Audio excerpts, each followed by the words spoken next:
everybody for joining today. This is part of our Visual Analytics webinar series, Complements of Technion Data Solutions.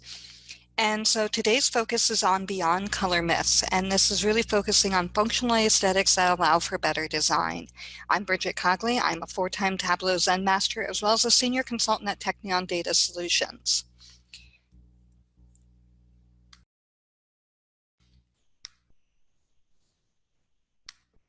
So without further ado, I'll go ahead and answer some of the top most asked questions. The first most asked question is, yes, the recording will be posted. It will be out on the Technion website in our webinars section. Good news is a link will be sent out with an email as well. And then also for kind of fun, we've got a Q&A panel within the Zoom. Feel free to ask questions as they come up. They will be answered at the end, but feel free that as I'm presenting, just go ahead and throw a question in. If it gets answered with the presentation, I'll at least kind of call out a reminder for it as well. So again, key thing is the recording will be posted. It is recording now.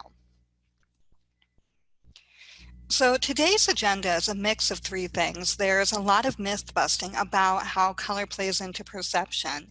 I've got a number of tips that will be included within myth busting. I've got a very small section of tips that are separate, and then I've got some details into how you can use a process to help you better use color. Usually when I talk to people about color, people tend not to feel very good about color. Color is complex, it's a struggle for a lot of people, and so that's a part of why I did this presentation.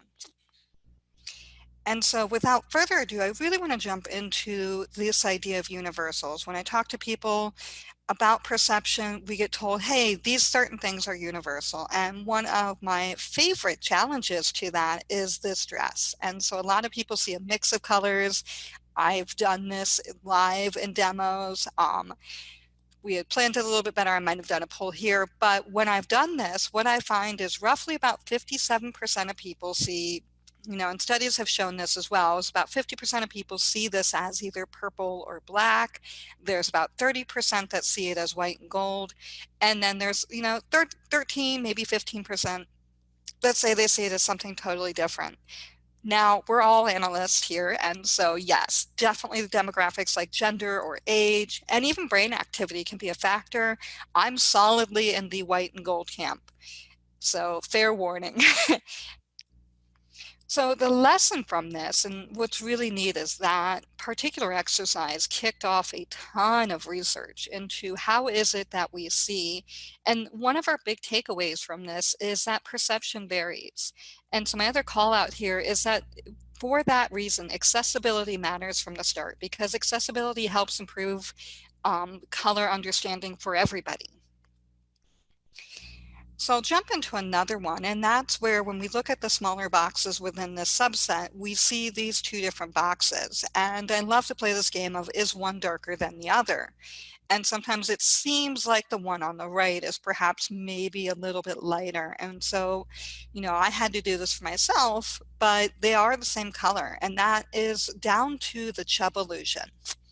And what's really fun about the Chubb illusion is that we see this play out in the real world. We make some of these charts, we see it on maps, we see it in a number of places where as we look through here, it's kind of a struggle to figure out which numbers of these are identical. And the answer may surprise you, because even as I look at some of these, they look different to me. When I look at Q versus A, I feel like Q is much darker. And even though I've got this line going back and forth, my brain still tells me, no, no, no, that can't be true.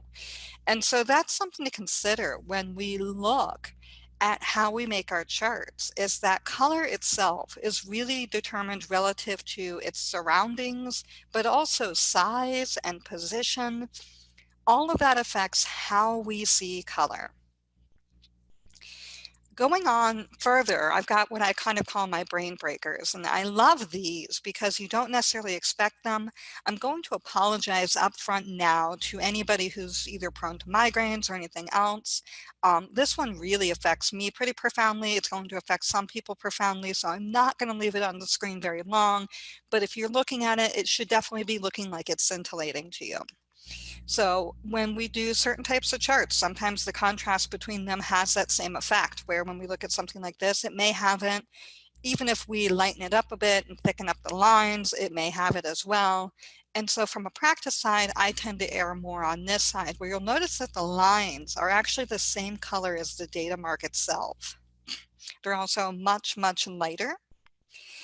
But that allows you to see the data point rather than if we go back right now, what I see is the grid versus the data points themselves.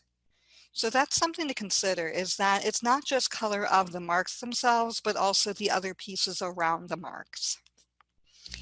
One of the other things when I do this presentation is I get told, well, we notice bright colors. So, I mean, a lot of people probably see that green, they probably see the red mark, and they're, bright colors. These are very, very bright colors. They're very prominent. Now, one of the other challenges, though, is that we actually notice difference. So bright colors stand out when they're not necessarily juxtaposed against something very bright. But if I put something here very bright, some of my brighter colors fade away. Some of the items with the most contrast are the ones with either low to no color. So I've got some black squares that probably stand out, maybe drive you a little crazy. But then I've got an odd pink square that's just, it stands out, probably not as much so as some of the other pieces. So what we notice is that relational contrast. And that too really plays into some accessibility thoughts. So when you look at how we see light and looking at things like starlight versus moonlight versus, say, indoor lighting, or even sunlight, and then you get to that higher intensity, which is too bright. And I'm definitely somebody who's very sensitive to that too bright, whereas other folks really struggle with some of that darker areas as well. So that's where we see some of those discussions about how do we make things accessible. And so this is definitely not an end-all be-all presentation on accessibility. There's a lot of resources out there. I'll include those later on in links. But one of the most common referred to items is Web Content and Accessibility Guidelines. So WCAG if you want, WCAG. And one of many recommendations that they have out there is kind of this ratio of lighter to darker. And so you've got two different levels, and they define this a number of ways. There's a ton of caveats and nuance with this, but they've got two different ratings. You've got AAA, which is really, really great for a higher contrast. You've got this AA, which is kind of that bare bones minimum. And so one example I have here is I've got this lighter colored nope on kind of a lighter gray.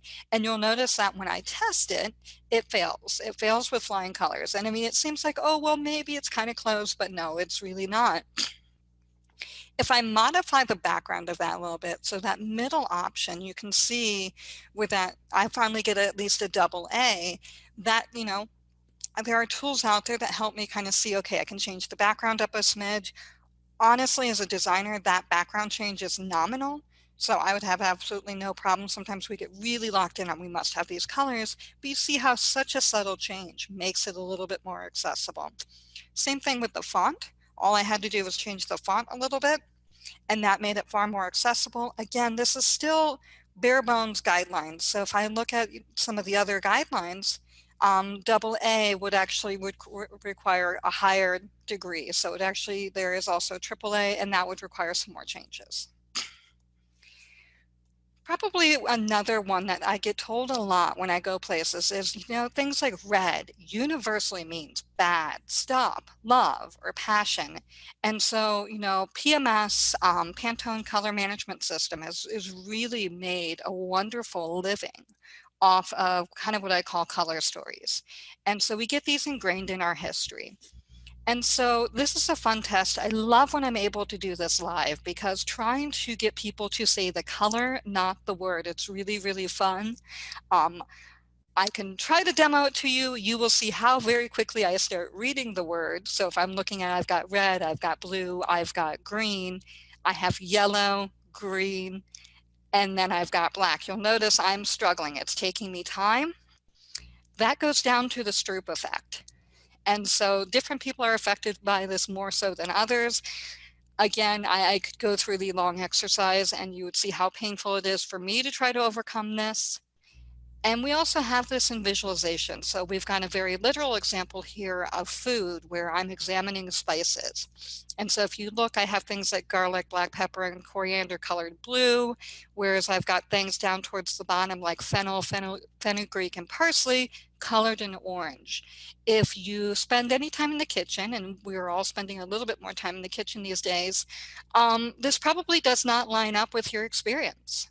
It probably doesn't necessarily make sense. The colors may be pretty, but there's something about it that's perhaps a bit disjointed. And so when I switch this around and I line up our colors perhaps with a more normal or expected paradigm, you'll notice that I've colored garlic more of a yellow color. I've got black pepper in black.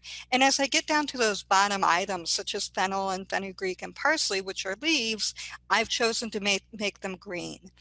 Now, from a designer perspective, I have a lot of colors on this. So while semantically I've made these colors line up, it may be a little overwhelming for my end users. And so I may choose to kind of round these colors, if you will. I may say, you know what, I want to kind of cluster these into maybe flavors of family or things like that so that they still line up with that Stroop effect, but perhaps aren't as heavily colored across each one of those. So this is an example of playing with Stroop. And when I click on the filters, you can see how the colors perhaps maybe line up with my expectations of what a savory flavor would look like. Or maybe my hot. As I look through hot, I may notice I've got a lot in orange, which lines up with things like cayenne and paprika and cinnamon. But then I've also got things like ginger. And so I can kind of start to see the differences and how colors kind of flow with flavor. Along with sweet, you'll notice I've got a lot of brown. Again, this is very personal. There's a lot with perception in this, and it also relies on a familiarity with spices. So I have good news for you. I'm not the only one obsessed with Stroop. Tableau did a lab a few years back. Vidya Settler and Maureen Stone were some of the investigators on this, where they looked at Tableau default colors. Here we've got these items that have semantic meaning, and we're just going to throw colors on them versus, hey, let's create an algorithm that tries to kind of understand what these items are in real life. And so you can see, for example, cucumbers is probably my favorite because I feel like that color comes more from pickles than from cucumbers themselves. Iceberg lettuce, another kind of interesting one. But you can see the difference and also how you understand these charts just by the choice of color. So that's Stroop, and Stroop is probably one of the most powerful tools out there, and it's one I actually use a lot in my own visualizations beyond just the literal paradigm of this item is always this color. So the nice part is I can say, hey, I'm going to start creating Stroop-like effects. And so this is a common visualization I've shown out there a few times. And one of the things I've done, and a secret to its power, is the hidden Stroop effects. So anything sales related is in kind of a gray palette. Anything profit related is in a purple palette. And anything amount related is in a red. So you see I've got contrast. You see I've got an association created without an explicit being told of it. And so that's one of the powers of this particular style. Another area that I've used this in is kind of calls to action. When I need people to do things, I will say, okay, I've got one color palette to rule them all. And so you see I've got one chart where there's color and a bunch of charts where they're fairly monochromatic. And so rather than having all four colors on at a time, only one gets displayed. And then you can also see I'm reaffirming your understanding of that with kind of the call out towards the bottom of the map. So that named sponsorships, if I go back, you can see it says subscription. So one of the things I'm also doing is I'm not relying on color explicitly, but it is there so that when you do see it, it helps guide that action. You know you're dealing with named sponsorships. The longer you use this, the more you start knowing that this is always that. And that becomes one less decision or one less item you have to explore. So red sometimes means bad, stop, love, passion. But the best part is we can retrain it. And so if I start, in my organization, I want bad to be yellow, or I want stop to be gray, or hey, I'm going to make love this really wild green and passion's going to be purple. The fun part is I can do it, and Pantone has taught me well, because I can look at the history of a word like clean. And so if you go way back into the 1920s and earlier, you can see where a lot of cleaning products were yellow. And it was yellow like sunshine. And then after a while, they became white. White became the color of clean. And again, some of these have overlap. At one point, blue became the color of clean. So you think of products like Windex, where you've got this really strong blue color. And you can also say, hey, white's still in the picture. Absolutely. One of the modern things that started happening, and I want to say it was in kind of the mid 2000s, is that green became clean. And not just any shade of green. It was a very explicit shade of this is clean because it's natural, it's free of chemicals. And so you can see how this color story happened. One question I've had in the past with this is, is this generational? Is there an age to this? Absolutely. So this is definitely an indicator of both age and culture and exposure and attitude. So you can definitely see how some of these concepts get trained. Probably one of my other favorite sections of this is the drop connections. We have a lot of color stories out there where, for example, one thing we get told is, hey, we've got these ideas of complementary colors. And so, you always think, hey, we look marvelous together. One of the stories about complementary colors is that it comes from the old Latin compleo, or complete. So if I take a violet and this yellow, I mix them together, they kind of all turn brown at the middle. And so the idea of complementary colors is not necessarily that they look beautiful together, they do, but also that they end up canceling each other out. So if I'm doing a lighting show and I use purple and yellow, the really awesome thing is when I make a Venn diagram of them, they turn white. And if I'm doing art, at the very middle, they really kind of blur into either like a brown or a black. So that's really the other part of complementary colors, is knowing that in traditional mediums, if I'm using them, they cancel each other out. But here's the thing, and I'm going to apologize to you now. Complementary colors typically also create this effect called chromostereopsis.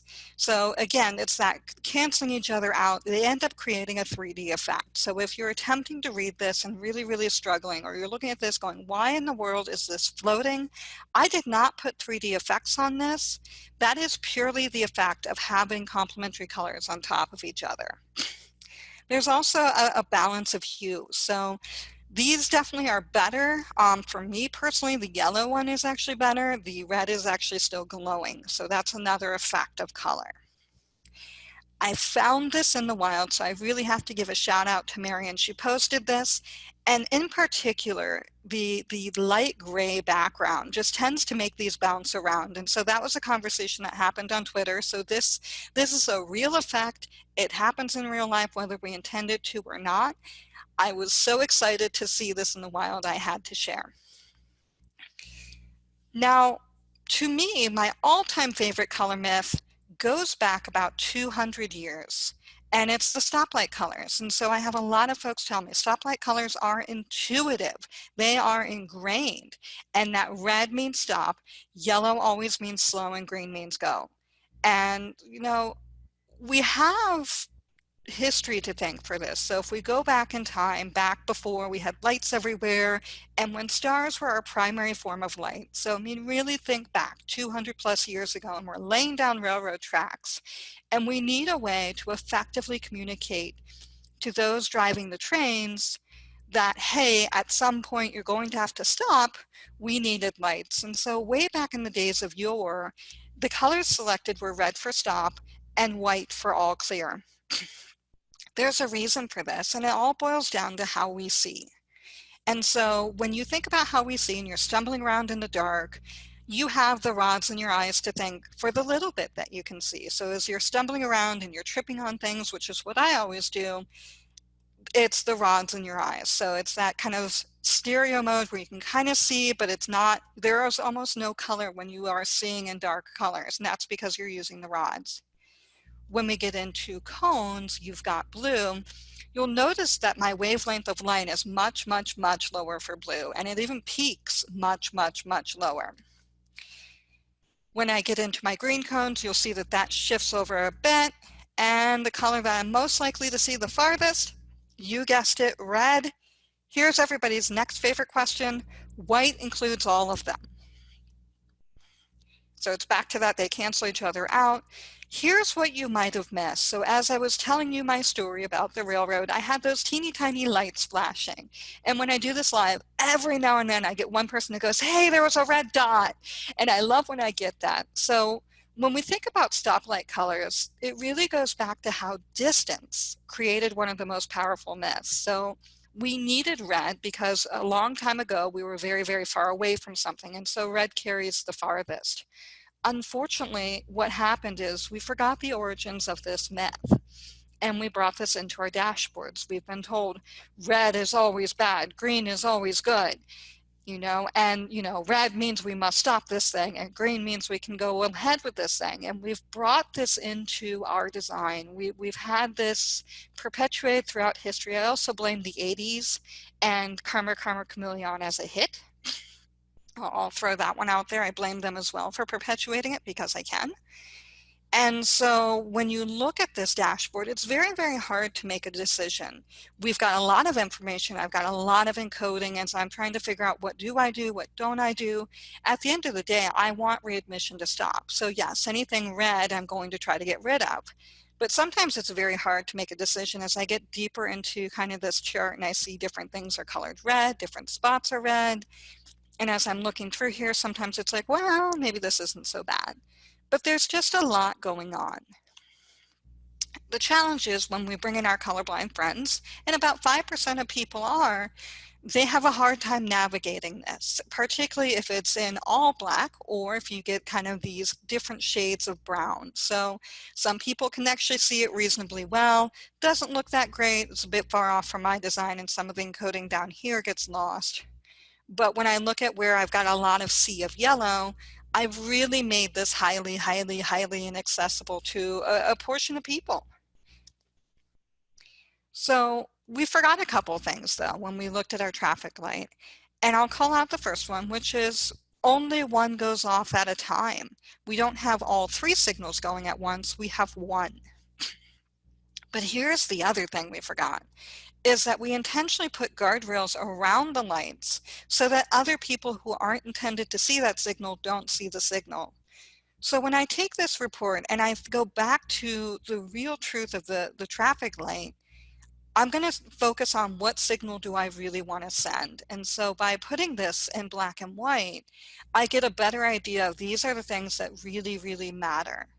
So folks, I apologize. You came to a color webinar to learn to design in black and white. So when we design in grayscale, it really forces us to pick. It forces us to say these things are really, really bad and we want to stop them, or hey, these things are really, really good and this is the message I want to carry forth. It also forces me as a designer to really shift how I think. And it makes it so that I add color last, not first. And so often, particularly with tools like Tableau, we throw that color on first. We get very inert as we're making our charts, we throw it all together in a dashboard, and we end up in a color conundrum. By adding it last, we also support that guidance that says, hey, don't primarily depend on color. So it also makes our designs a lot more accessible. So accessibility is an area we struggle in, as well as prioritizing our colors. If we take it out of the equation, it becomes that much easier to then pick a signal that I want to boost, as well as potentially even brand. So you can see now I've got one color to choose from. I've got fairly clear inputs and outputs, and I can very easily make my decision. So that's kind of a touch on where, consideration for accessibility, it's not just a matter of taste. It's something that really helps all users, particularly those most affected. Colorblindness is one example, but we've also got where blindness and or low vision is a factor. So you can see where just by changing these, and again, keeping in mind too, that again, you've got kind of that AA versus AAA, and that AAA really is a little bit more accommodating, and you'll notice that it does require a higher contrast. But there's also neurological differences to consider, and those aren't always well publicized. So things like migraines and even seizures, we can, with our designs, potentially invoke a response. So that's something to consider as well. So accessibility really depends on the ask, it depends on testing it with users, and I would say that the requester is the expert.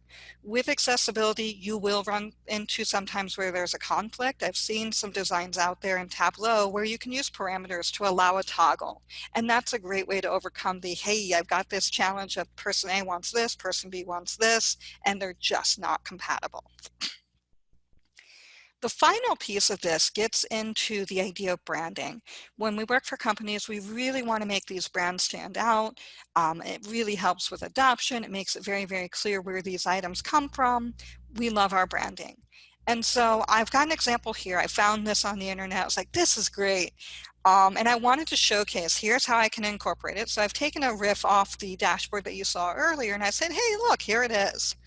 I have made this dashboard. I've maybe simplified parts of it where I had PowerPoint art in it. And here we go, I've got this dashboard. Well, the challenge as I look through this is some of these colors really are not easy to discern or tell apart. So this is a pretty color palette when you put it on a website. When I start using it for data and I've got a lot of categorical data where having those differences are important, really this is not the best color palette for me. So here comes the really, really terrifying part of this webinar. And when you say, hey, I got to do this, you now have a webinar you can point to. I'm going to go out to Peloton.com. I'm going to look for a peripheral color palette. Yes, folks, you heard me. I'm adding colors to the brand color palette, and this is why. What this allows me to do is now I have 4 equally balanced colors to where I can say, hey, now I can very visually see this and tell these items apart. I can also potentially make relationships depending on how I order these so that people understand certain items are more preferred than others. So that's kind of an example of what happens when I've got no opposites, or I've got I need to increase discernment. The other thing that happens when I look at some of these palettes is I have no way to mark a negative appropriately. So if I want to make a good show of, hey, I've got all these positive things, but then I need something to counterbalance it as a negative. Again, this is where, to me, Peloton is a great tool. I go there, I say, hey, I'm going to change the ratio on this. And when I go in, I get this awesome orange. And the nice part is it counterbalances perfectly against that primary blue that I'm using. So that way, when I make dashboards like this, where I need that negative relationship of here's a positive, here's a negative, I can really highlight those items and I can bring in those other colors. So again, typically when you're working with brands, almost be prepared to add color. And the reason is because you need it from a data standpoint. So some other examples, I've got the Columbus Zoo. Shout out to anybody here in Columbus. This is their animal guide and finder. I did this a long time ago. I said, hey, this is really cool. And so, you go in and this is some of what their brand assets look like. So you'll notice that when you're doing color, it's great to go and get research because ideally your marketing team has already considered things like accessibility and so forth. And then you can make things like this, where you can start saying, hey, I'm going to continue world building off of the world that was already created. Final example here is one from a client of mine. So this is kind of their website. You can see, again, not a high amount of color contrast. You can see some of the brand assets. And so that's what I take into consideration as I start building these dashboards is, okay, they use a lot of triangles. I'm going to use that as a brand asset. I'm going to use this green as a highlight and let the blue be the background. So these are some ways to incorporate brand colors, and it's made much easier when you start in black and white. So when you're using these brand colors, you want to keep your hair in, you want to have it not go gray, and you don't want to tear it out. Do an investigation, really go to their website, their PowerPoint, any kind of marketing materials that they have, whatever style guides they provide you. But you're looking for any type of color that's in a similar range. So you're kind of finding those complements. You can see in my picture over here, I have them. I have a lot of complements. They're all on the same side of the wheel. When I'm looking for those contrasts, I don't have them. And so for this client, when I've needed it, because that green is my primary counterpoint, I've gone with purple as my negative. When I'm looking at colorblind accessibility, I'm really making sure that people can see it, that the most amount of people can see it, but then I'm also cueing in another way. And that also helps support some accessibility considerations. When I'm looking at color families, I can also use transparency. So I can say, hey, here's 80%, here's 60%, here's 40%, and that allows some discernment. Another ratio I kind of use is that 75, 55, 35, so you can see that step down again. But my big thing with color is don't be afraid to add colors. The trick is you want to make sure they balance, and you can do so mathematically with tools like Peloton. So this is kind of my big color secret. It allows you to really mathematically say, hey, this is kind of the degree of difference. There's some other tools as well I'll include in an email to also then test. So you've got your colorblind testing that's available within this tool, but then you've got some other tools where you can say, hey, if I want to put this as text, is that friendly enough? So that's kind of the end of this. I'm going to go ahead and say that now is your time to shine for questions. The other thing is the recording will be posted, the links will be sent out in email, and so without further ado, I'm going to go ahead and take a look at the questions that we have. So, so far the only question I've got is that will the recording be sent out? So yes, the recording will definitely be sent out. And let's see, what else do we have?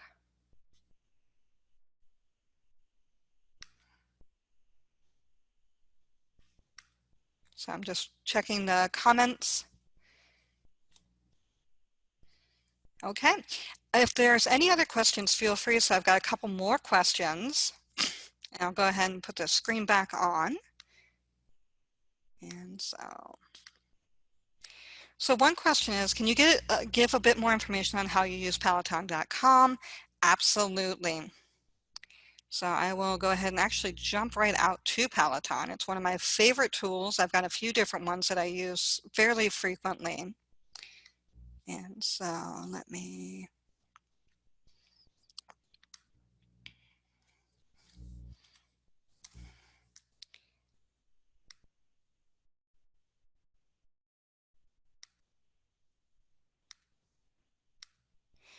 So this is Peloton, and what's really nice about Peloton is you can start with a color, and I can say, hey, I've got, these colors, and I can input any color I want through the hex. So really helpful when you're using with Tableau, because you can just pull a hex in, you can start saying, okay, I want, here's my complementary colors, you can move them around. So it's like maybe I'm starting fresh and I don't have a particular thing in mind. You'll notice that it tells me about the hues, so that gives me an idea of how things distribute in this particular circle. Yes, I can pull them around. Yes, I can pull them down and move them around. I don't recommend playing so much in this area until you're a little bit more familiar.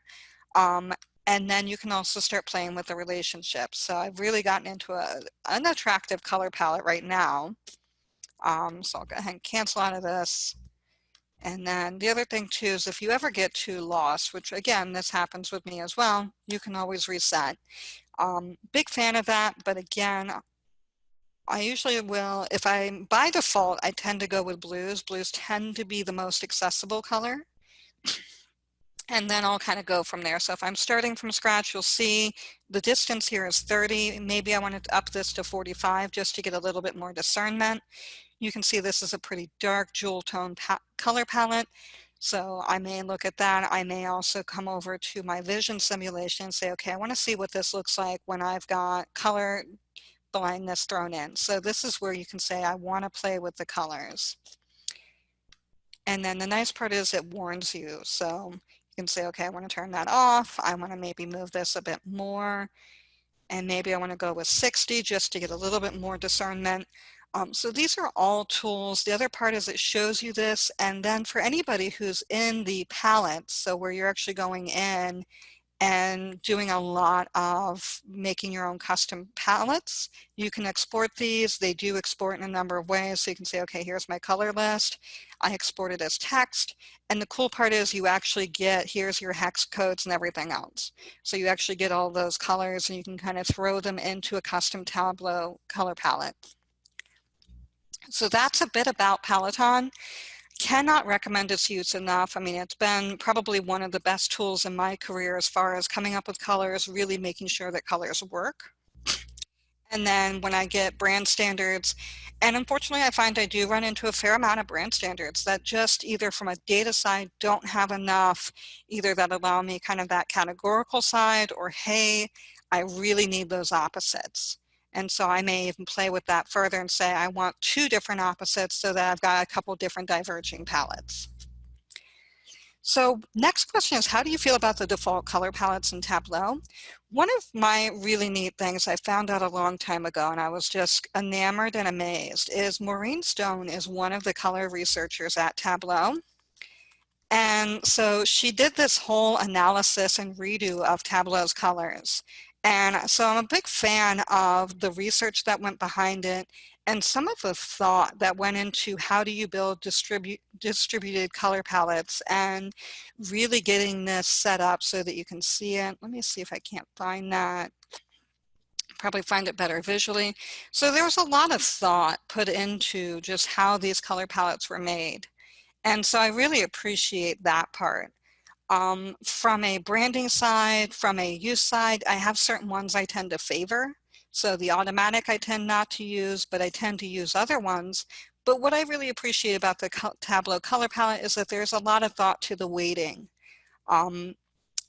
Again, I've spent a lot of time doing this, so I'm a little bit more willing to jump out of the shaped norm. But if you're just starting out, I think they're a great place to start, especially if you start playing in some of like the Jewel Bright, the Nuriel stones and things like that. I feel that those give you a really nice variety. And let's see, do you design your dashboards with color in mind or after your dashboard's complete? For me, it's a mix. So if I'm dealing with a company and a brand, I've kind of got their colors, I'll go do a whole color investigation. So it's back to that, do your homework, do your research. So there's a level of that. When I'm doing a lot of my free plays, so when I'm going out on public and saying, you know what, I want to make this concept, I mean, I really try to start in black and white. I find that when I start in that black and white, I'm a lot more successful. And then when I bring it in after the fact, it's a lot easier. So I really try not to go in like it must be these colors. And so some of this too just comes from years and years and years and years of doing this. There is a level of practice as well. So it's kind of a mix of both. And then another question is, how do you maintain color across reports for, or how do you maintain color across Tableau reports for an entire organization? I would say the biggest key to that is really building those custom color palettes. So when you go into Tableau, you can do your own custom color palette. And I can't recommend that enough. And I'll go ahead and very, very quickly kind of showcase a post that you can go to grab that. Because that's one of those, you do it in Notepad, you drag a file into that, and it's really helpful to have that. Now, the one thing is that is considered a hack, but it's a hack that is definitely very, very useful. And then two, if you're the admin, if you're running this and saying, you know what, I can send an install and things like that, it's really powerful to include that preferences file with that as well. So that's kind of a start. Let me do this quick search.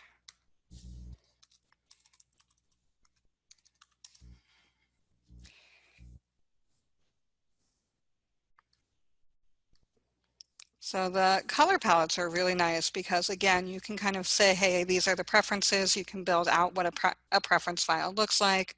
And so this has a preference file kind of included, buried in there, so that if you want some of these colors, you can actually go in and say, okay, I want these colors, and then use that. So there is that. So I would definitely say making the color palettes. The other thing I've seen is NetJets has a whole evaluation process. And I really like when they do kind of their grade reports and they say, hey, you know, we evaluated this. And so that's another way. Next question is there a max color you recommend to add? Honestly, less is more. So, I mean, you see, I've got a lot of dashboards where I have just two colors. I've got a color in black and white, and then you can see here, this is a lot of color. I also find it helps to have color families. So the more brightly colored things are, and everything like that, the harder it is to process. It's just there's a lot visually going on. So to me, color is one of those things where you throw too much on it, gets very, very overwhelming. And then there is definitely a benefit to, if you are going to have a lot of color, again, make sure that it's not a primary way of understanding it. And then two, make sure there's ways of getting to that information without color. So things like highlights are a very powerful tool. So to me, color is definitely one of those use it last. I would say less than 5. Any more than that, you really, really get it very, very busy. Would you suggest avoiding red and green due to the obvious assumptions? Absolutely. I have rants for days on red and green. Some of them are just not nice. It's just when you look at red and green compared to some of the other design processes, it's not nice. It's really just, it's not a pleasant color combination versus some of the other ones out there that you can have.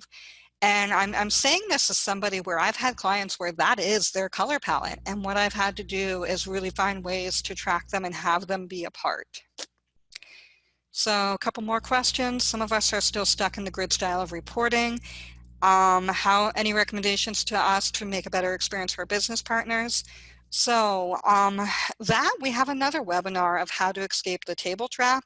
I'm one of these real extreme, just start really throwing things out there. Joshua has a much nicer approach of easing people into bars, easing people into visualizations. So sometimes what I do is a real, here's your very tabular style, and then, hey, here's more of this very visual approach. So sometimes I tell the same story twice. That's another way to kind of at least help people make that progress. I also find too, when you really sit down with somebody who's very, very determined it must be this way, and you say, hey, how can I really help you? And you work with them and you get them on your side, that tends to make it easier to get success. So next question is, what ratio % of highlight colors do you recommend to use on the screen or slide so it doesn't become too busy? The recent trend tends to be using more and more of the white areas. So for example, Microsoft Office. So thinking about making things not busy. So again, it really goes back to this idea of how do I set the tone? You'll notice here is an example of here's a completely in the grayscale. And so this is another color test, is when do I lose meaning? So as I look through here, I can understand this fairly fine without color. As I look through here, I can also understand this chart without color. By the time I get here, I start struggling with this overnight, day, and evening, and that's when I would throw in color. And then two, I've got these lines. It would help to have color there. So this is another area where when you think about color, look at where you start to struggle, and then that's where you start throwing in the color. And so I'm actually going to go back to the original version of that, because to me, that was the one that I ended up liking the most. And so that's that same dashboard.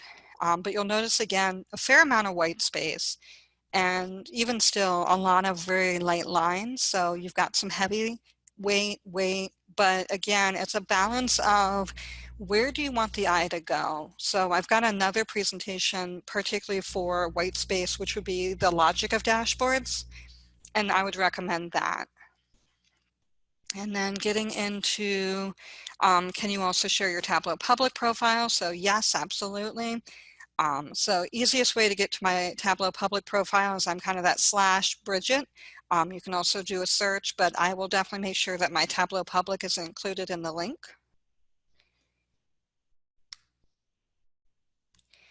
And I think we might have reached the end of the questions. If there's not any more questions, I'll go ahead and close out and give you a couple minutes back to your day. But thank you for coming. And then again, if you want to learn more about color, this is an area that I'm spending a fair bit of time on my blog. So that's Tableau Fit. And then I've got specifically tagged under colors. So I have things like Strupified discussed here. I've got mixed signaling. I've got a number of other things kind of shown here of how to do color. Here's some more tips. So this is definitely an area of investment. Also throw in that we are continuing to do visual analytics webinars. So there will be more snapped onto this series with different topics. So feel free to email us and let us know if there are certain topics you would love for us to cover. So thank you. I'm going to go ahead and just check. I've got a couple comments also in the Slack, just making sure that there aren't any questions. So let's see, I do have one question around, let's see, red. So one question is, how do you use shades of red effectively? Always seems like red and pink clash. Typically red and pink will clash. You'll want to put some extra color in that red. Won't lie, for the most part, red is one of those colors that, particularly in visualization, if I'm able to avoid it, I will. So you'll notice, for example, like this is more of a pink. I wouldn't put a red in there because definitely would really, really clash and struggle. That's also where if I want things to not clash or be terrible, I'm going to go right into that Peloton and say, okay, I want some of these colors. Maybe I want to come here and find a color that would work. This would give you some idea of how do I get a color palette. You know, I want to get into that pink zone and maybe get something that's not horrifically garish. So that's where I would probably play it there. So that's kind of the answer to that. And I think that is everything. So thank you very much. Again, this webinar has been recorded, and then we will be emailing out links and everything of that sort. So thank you again very much.